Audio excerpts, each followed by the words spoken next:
ഇന്നത്തെ കിളിക്കോട് സീരിയലിന്റെ ഇനി വരാൻ പോകുന്ന ഒരു അടിപൊളി സൂപ്പർ എപ്പിസോഡ് റിവ്യൂയാണ് പറയുന്നത്. അങ്ങനെ നിധിയാണെങ്കിൽ സുദേശിന്റെ വീട്ടിൽ വളരെയധികം സന്തോഷവതിയായിരിക്കും. എല്ലാവരും ഒന്ന് വളരെയധികം സന്തോഷത്തോടു കൂടി ആ വീട്ടിൽ കഴിഞ്ഞുകൊണ്ടിരിക്കുന്ന സമയത്തായിരിക്കും നിധി ആ വലിയ രഹസ്യത്തിന്റെ അടുത്തേക്ക് എത്തുന്നത്. സുധീഷിന്റെ അമ്മയുടെ ഫോട്ടോ അവൾ ഇതുവരെയായിട്ടും കണ്ടിട്ടില്ലായിരുന്നു. പക്ഷേ ആ ഫോട്ടോ കണ്ടതോടുകൂടി തന്നെ നിധി ആകെ ഷോക്കായി തറയിൽ അങ്ങ് നിന്നു പോവാണ്. അവൾക്ക് അവരെ മുന്നേ അറിയാമോ? എന്തിനാണ് അവൾ ഇങ്ങനെ ഞെട്ടിപ്പോയത്? ആ ഒരു ഫോട്ടോ കണ്ടതോടുകൂടി തന്നെ നിധി ആകെ ഷോക്കേറ്റതുപോലെ നിൽക്കാതെ എന്ന് മാത്രമല്ല, പിന്നീട് അങ്ങോട്ടേക്ക് പോകുമ്പോൾ ടെസ്റ്റ് തരത്തെ രംഗങ്ങൾ തന്നെയാട്ടോ വരാൻ പോകുന്നത്. അപ്പോൾ നിങ്ങൾക്ക് ഒരു ചാനൽ ഇഷ്ടമാണെങ്കിൽ ഒരു ലൈക്കും ഹൈപ്പും ഒക്കെ തന്ന് സബ്സ്ക്രൈബ് ചെയ്യാൻ മറക്കല്ലേ. അന്ന് രാവിലെ പതിവ് പോലെ തന്നെ എല്ലാവരും ജോലിക്കൊക്കെ പോയി കഴിഞ്ഞപ്പോൾ സുഭാഷ് നിധിയുടെ അടുത്തേക്ക് വന്ന് പറയുന്നത്, മോളെ നിനക്കുള്ള ഫുഡൊക്കെ ഞാൻ അവിടെ എടുത്ത് റെഡിയാക്കി വെച്ചിട്ടുണ്ട്, വിശക്കുമ്പോൾ മോൾ അതെടുത്ത് കഴിക്കണമെന്ന് പറഞ്ഞിട്ട് സുഭാഷ് അവിടെ നിന്നും ജോലി സ്ഥലത്തേക്ക് പോവാൻ ഇറങ്ങാണ്. ആ സമയത്തിന് കിച്ചണിൽ ചെന്ന് നോക്കി നിധിക്ക് വല്ലാത്തൊരു ബഹുമാനം തോന്നും. എത്ര സ്നേഹത്തോടെയാണ് അയാൾ ഇതൊക്കെ ചെയ്യുന്നത്. പാവം സുഭാഷേട്ടന് നല്ലൊരു ജീവിതം കിട്ടാൻ വേണ്ടിയിട്ട് താൻ എന്തും ചെയ്യുമെന്ന് നിധി മനസ്സിൽ ഉറപ്പിച്ചു. ഈ വീട്ടിലെ ആൺകുട്ടികൾക്കെല്ലാം അവരെ മനസ്സിലാക്കുന്ന നല്ലൊരു പെൺകുട്ടികൾ തന്നെ വരണം. സുഭാഷേട്ടന് സുനന്ദ നല്ല മാച്ചാണ്. അതുപോലെ തന്നെ ഹരീഷിനെ സ്നേഹിക്കുന്ന ഒരു കുട്ടിയുണ്ടെന്ന് നികേഷ് ഇപ്പോഴും പറഞ്ഞല്ലോ. അതും തന്നെ അവൾ ഓർത്തെടുക്കുന്നത്. നികേഷിന്റെ മനസ്സിലും ഒരു പെൺകുട്ടിയുണ്ട്. പക്ഷേ നികേഷ് ചെറിയ കുട്ടിയല്ലേ. അവരൊക്കെ വന്നു കഴിഞ്ഞാൽ ഈ വീടിന്റെ ഐശ്വര്യം മാറും. പിന്നെ ഈ വീടിന് നല്ലൊന്ന് പുതുക്കി പണിയണം. അതിന് ഇവർ വിചാരിച്ചാൽ മാത്രം പോരാ, വലിയച്ഛനും അപ്പച്ചിയും എല്ലാവരും കഴിയണം. എങ്കിൽ മാത്രമേ ഈ വീടൊന്ന് സെറ്റാവൂ എന്നൊക്കെ ഓർത്തുകൂട്ടതിന് അവളിങ്ങനെ നടക്കുമ്പോഴാണ് ഒരു മൂലയിൽ പഴയൊരു ഫോട്ടോ കൂട്ടിയിരിക്കുന്നത് കാണുന്നത്. അങ്ങനെ അവൾ അവിടെ ചെന്ന് കൊടുത്തിട്ട് അതിൽ നിന്നും സുധീഷിന്റെയും സുഭാഷിന്റെയൊക്കെ അമ്മയുടെ ഫോട്ടോ എന്ന് തോന്നിപ്പിക്കുന്ന ഒരു മങ്ങിയ ഫോട്ടോ അവൾ കയ്യിലെടുത്തു. എന്നാൽ ആ മുഖം അത്ര വ്യക്തമല്ല എങ്കിലും അത് കണ്ടപ്പോൾ തന്നെ അവൾക്ക് പഴയ കാര്യങ്ങളൊക്കെ ഓർക്കാണ്. മുൻപൊക്കെ ഇവർ എത്ര സന്തോഷത്തോടെയായിരിക്കും ഇവിടെ കഴിഞ്ഞിട്ടുണ്ടാവുക. പിന്നെ എങ്ങനെയാണ് ഇങ്ങനെയൊക്കെ ആകെ ഈ വീടിന്റെ തകിടം മറിഞ്ഞത്? അച്ഛൻ എന്തിനാണ് അമ്മയെ കൊന്നത്? സുഭാഷേട്ടൻ പറഞ്ഞതുപോലെ അച്ഛൻ ഒരിക്കലും അമ്മയെ കൊല്ലില്ല. അമ്മയുടെ മരണം കൊണ്ടാവായിരിക്കാം അച്ഛൻ ചിലപ്പോൾ ഇങ്ങനെയൊക്കെ ആയിപ്പോയത്. ആ മരണത്തിന്റെ ഉത്തരവാദികൾ വേറെ ആരെങ്കിലുമൊക്കെ ആയിരിക്കാം. അച്ഛൻ ചിലപ്പോൾ വെറുതെ ആ ഒരു കുറ്റം ഏറ്റെടുത്തുകൊണ്ട് തന്നെ ജയിലിൽ പോയതായിരിക്കാം എന്നൊക്കെ ഇങ്ങനെ ചിന്തിച്ചോട്ട് നിൽക്കുകയാണ് നിധി. അങ്ങനെ നിധി ആ ഒരു ഫോട്ടോ ഇങ്ങനെ തപ്പിക്കൊണ്ടിരിക്കുകയാണ്. എല്ലാം പഴയ ആൽബങ്ങളായതുകൊണ്ട് തന്നെ മുഖമൊന്നും തന്നെ കൃത്യമായിട്ടൊന്നും തെളിയുന്നില്ല. അങ്ങനെ ഓരോ ഫോട്ടോസ് ഇങ്ങനെ മറിക്കുന്നതിന് ഒരൊറ്റ ഫോട്ടോ മാത്രം നല്ല വ്യക്തമായിരിക്കുന്നത് അവൾ കണ്ടു. ആകാംക്ഷയോട് കൂടെ തന്നെ ആ ഒരു ഫോട്ടോയിലേക്ക് നോക്കിയതും ഇത് ശരിക്കും ആകെ ഞെട്ടിപ്പോവാണ്. തൻ്റെ വീട്ടിലെ സ്റ്റോർ റൂമിലെ ചവറ്റുകുട്ടയിൽ കിടന്നിരുന്ന അതേ സ്ത്രീയുടെ ഫോട്ടോ. അവൾ ആ ഫോട്ടോ തിരിച്ചു മറിച്ചു നോക്കി. അത് നേരെ ഫോണിലേക്ക് പകർത്തി വെച്ചു. പണ്ട് താൻ തൻ്റെ വീട്ടിലെ സ്റ്റോർ റൂമിലേക്ക് പോയപ്പോൾ എന്തിനാ അവിടെ പോയി അഴുക്കാക്കുന്നത്? അവിടെ പാമ്പും പഴുതാരയും കാണുമെന്നൊക്കെ പറഞ്ഞ് അച്ഛനും അമ്മയും തന്നെ കൂട്ടി പിടിച്ചു മാറ്റിയത് അവൾ ഓർക്കുന്നു. അപ്പോൾ ഇവരുടെ അമ്മയും തൻ്റെ വീട്ടിലുള്ള ആ ഒരു ഫോട്ടോയും തമ്മിൽ എന്താണ് ബന്ധമെന്നിങ്ങനെ ചിന്തിച്ചുകൊണ്ട് നിൽക്കുകയാണ് നിധി. കാരണം അന്ന് അവളുടെ വീട്ടിലെ സ്റ്റോർ റൂമിലും ഇതേ ഫോട്ടോ തന്നെയായിരുന്നു നിധി കണ്ടിരുന്നത്. അവൾക്ക് ആ പേര് പെട്ടെന്നൊന്നും ഓർമ്മ വന്നില്ല. അവൾ ഉടനെ തന്നെ സുധീഷിനെ വിളിച്ചു. നിധി വിളിക്കുന്നത് കണ്ടുകൊടുത്തിന് സുധീഷ് അത്ഭുതത്തോടു കൂട്ടത്തിന് ഫോൺ എടുക്കാണ്. ആഹാ, താൻ എന്നെ വിളിക്കാണോ? എന്താ വിശേഷം എന്ന് ചോദിക്കും. എന്താ എനിക്ക് വിളിക്കാൻ പാടില്ലേ എന്ന് അവൾ തിരിച്ചു ചോദിക്കുമ്പോൾ, അല്ല താൻ സാധാരണ എന്നെ ഇങ്ങനെ വിളിക്കാറില്ലല്ലോ എന്നാണ് നിധി പറയുന്നത്.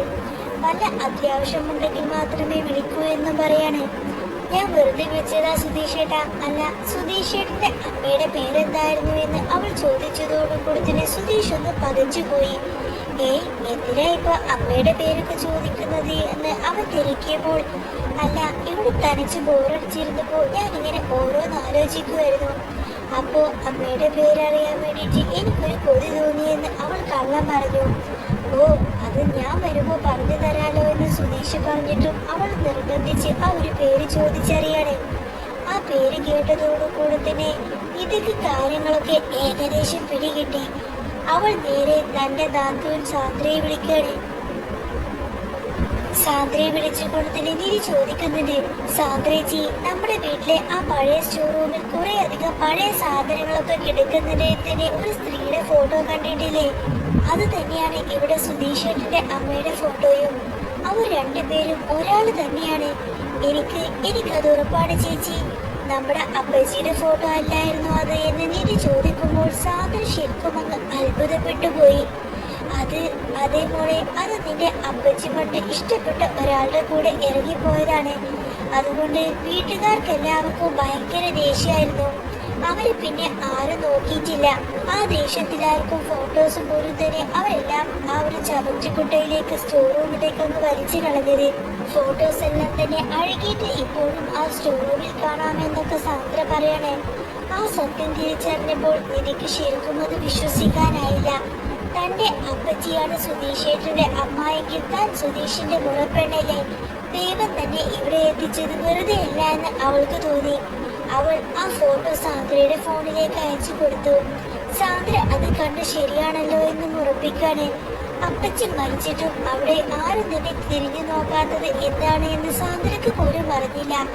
സമയം കിട്ടുമ്പോൾ വീട്ടുകാരോടൊന്ന് ചോദിക്കണമെന്ന് പറഞ്ഞ് സാന്ദ്ര ഫോണ് കട്ടിയാണ്. രാത്രി എല്ലാവരും ഭക്ഷണം കഴിക്കാനിരിക്കുമ്പോൾ സാന്ദ്ര ആ ഒരു ബോംബ് പൊട്ടിക്കും. ഇതാ നിധി ഇന്ന് എനിക്കൊരു ഫോട്ടോ അയച്ചു തന്നു. ആ ഫോട്ടോ കണ്ടു കഴിഞ്ഞാൽ നിങ്ങൾ എല്ലാവരും ഞെട്ടുമെന്നൊക്കെ സാന്ദ്ര പറഞ്ഞപ്പോൾ, നിന്നോട് അങ്ങോട്ട് സംസാരിക്കരുത് ഞാൻ പറഞ്ഞിട്ടില്ലേ എന്നൊക്കെ പറഞ്ഞുകൊണ്ട് തന്നെ വരുൺ അങ്ങ് ദേഷ്യപ്പെടും. പക്ഷേ എല്ലാവരെയും ഞെട്ടിച്ചുകൊണ്ട് തന്നെ സാന്ദ്ര ആ ഒരു ഫോട്ടോ പെട്ടെന്ന് തന്റെ ഫോണിൽ അങ്ങ് കാണിച്ചു കൊടുക്കാണ്. നിധിയുടെ അച്ഛൻ ആ ഫോട്ടോ കണ്ടതോടുകൂടി തന്നെ ആകെ ഷോക്കായപ്പോൾ തന്നെ പെട്ടെന്ന് തന്നെ കസേരയിൽ നിന്ന് എഴുന്നേറ്റ് പോയി. ഇതാണോ അവന്റെ അമ്മ എന്ന് അയാൾ അവിശ്വസനീയതയോടെ ചോദിച്ചു. അതെ, ഇത് നമ്മുടെ അപ്പച്ചിയുടെ ഫോട്ടോ അല്ലേ എന്ന് സാന്ദ്ര ചോദിക്കുമ്പോൾ നിധിയുടെ അമ്മയും അത് ശരിവെക്കുന്നു. അന്ന് ഒരുത്തന്റെ കൂടെ എവിടെ നിന്നും ഇറങ്ങിപ്പോയവരുടെ മകൻ തന്നെയാണോ നമ്മുടെ മകളെ കൊണ്ടുപോയത്? ഇതൊക്കെ ശരിക്കും അവരെല്ലാവരും പ്ലാൻ ചെയ്തതാണോ എന്ന് അച്ഛൻ സംശയിച്ചു. പക്ഷേ അവരിപ്പോ ജീവനോടെ ഇരിക്കുന്നില്ല എന്നും അവർ മരിച്ചുപോയി എന്നും അവരുടെ ഭർത്താവ് തന്നെ അവരെ കൊന്നുകളഞ്ഞെന്നാണെന്നൊക്കെ അവർ അവിടെയൊക്കെ സംസാരിക്കുന്നുണ്ട്. തങ്ങളെയും കുടുംബത്തെയും നാണം കെടുത്തി പോയവർക്ക് ദൈവം കൊടുത്ത ശിക്ഷയാണെന്നും അവർ പറഞ്ഞു. പക്ഷേ ഭാസ്കരനാണ് ആ ഭർത്താവ് എന്ന കാര്യം അവർക്ക് അപ്പോഴാണ് മനസ്സിലായത്. ഉറപ്പെണ്ണെന്ന അധികാരത്തിൽ അവൻ അവളെ ട്രാപ്പ് ചെയ്തതാണെന്ന് അവർ ഉറപ്പിച്ചു. സാന്ദ്ര ഈ കാര്യങ്ങളെല്ലാം തന്നെ നിധിയെ വിളിച്ച് പറയുന്നത്. സാന്ദ്രേച്ചി, ഇങ്ങനെയൊക്കെയാണോ കാര്യങ്ങളെന്ന് നിധി അത്ഭുതപ്പെടുമ്പോൾ, മോളെ, അവരെല്ലാവരും ചേർന്ന് നിന്റെ മനഃപൂർവ്വം ചതിച്ചതാണെന്നാണ് ഇവിടെ എല്ലാവരും പറയുന്നത് എന്ന് സാന്ദ്ര നിധിയെ ഓർമ്മിപ്പിച്ചു. അയ്യോ ചേച്ചി, അങ്ങനെയൊന്നും ആവില്ല സാന്ദ്രേച്ചി എന്ന് നിധി പറഞ്ഞു. അവർക്ക് പോലും ഈ കാര്യത്തെക്കുറിച്ച് യാതൊരു അറിവുമില്ല.